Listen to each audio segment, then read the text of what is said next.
Would you ever bench a quarterback after your team had started 5-0? No. I'm not having this discussion. Demarius Thomas dropped an eminently catchable ball. I was talking about Cardale Jones. No, you're talking about Peyton Manning, you jackass. Demarius Thomas dropped a sure-handed, eminently catchable ball in the second half that would have put them up, 16-7 at the time? Yep. And no one's complaining about this. If that game, the second Charles Woodson interception was a bad throw. Mm-hmm. But it was also, I believe, third, and don't quote me on this, I think it was third and long at the time, so it was almost akin to just a short punt, that kind of thing. Right.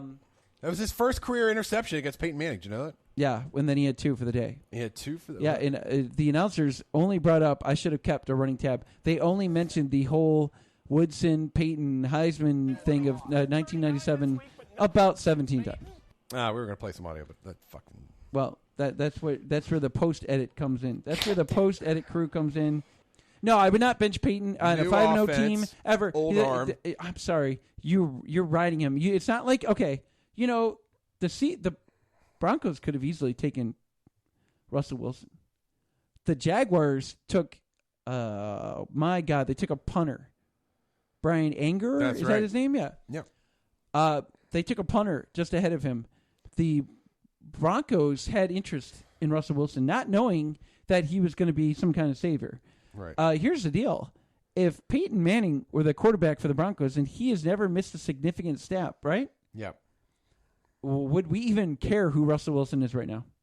No, we'd have no idea. And if anything, you would be the Broncos would probably come out and say, we really believe in Wilson. He could, they would probably tell Peyton privately, we think he'll be our quarterback in 2016. That kind of thing. I think it's basically what they said to him they this could have past done year. what they did to Aaron Rodgers, what the Packers did, and signed Aaron Rodgers to a very cheap extension because he hadn't played yet at the time. Right. And so, he got some money, but it wasn't anything he would have gotten as starter money. There was always rumors that Rodgers told them in year 3, this is it. This is last year. Otherwise, I'm going to just play out my option with the team and sign with somebody else. Now, the Packers could have franchised him, of course. Sure. That's the thing I love about NFL. You're a franchise a backup quarterback for... You don't have any ground. Like if the team wants to franchise you, which will drive me crazy about Ndamukong Suh forever, about the Lions, okay? Yeah.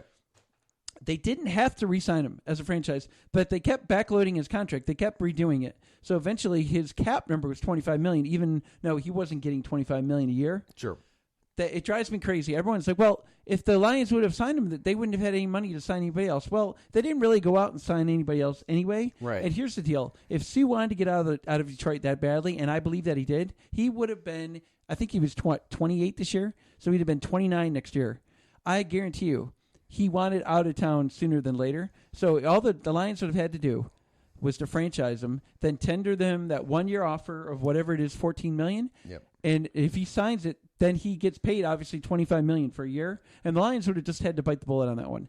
But I guarantee you, he would have told his agent, find a way for me to not sign this tender. Let's organize a trade. Instead, the Lions gave him all the power by not tendering him an offer at all. I mean, it was ridiculous. I mean, and this is one thing. I don't want to bash the Lions, okay? But it's a game of chicken. How many times do you say that? It's a game of chicken. You got to win this game, okay? If you think that somebody wants to leave town, but you have the power to franchise them, you franchise them and you call their bluff. It's that simple.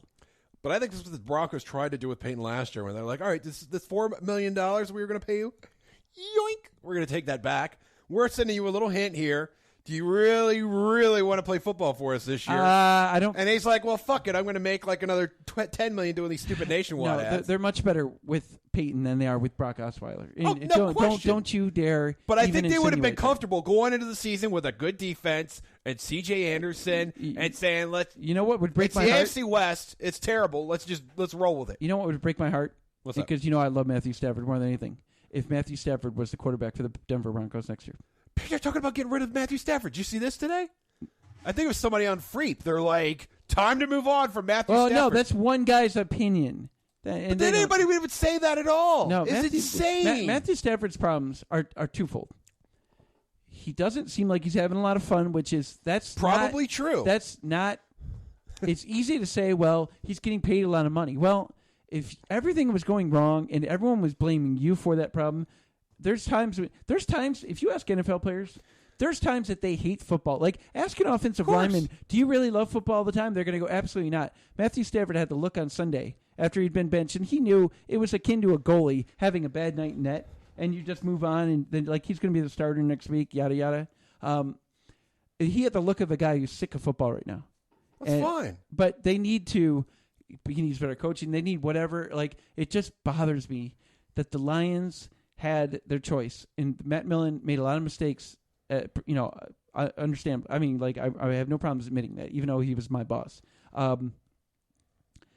When they had the draft pick, number 2, in 2007, he said it was the easiest draft ever because we're taking either Peterson or Johnson. They were like, we're good. Yeah. We don't need anybody else to fuck that up. Adrian Peterson or Calvin Johnson. And it really bothers me that Calvin was drafted, age 21? Stafford was drafted at age 21, and essentially the Lions have wasted their 2 best players, or at least their 2 most prominent players. They have wasted their prime years. Of course they have. They're the Lions. They wasted Barry Sanders. They wasted everybody. They got to the playoffs. Hold on. With Barry on the roster, the Lions made the playoffs, okay? Granted, the Lions suck. Miss. Fine. But they, in 91, 93, 94, 95, 97. That's not bad.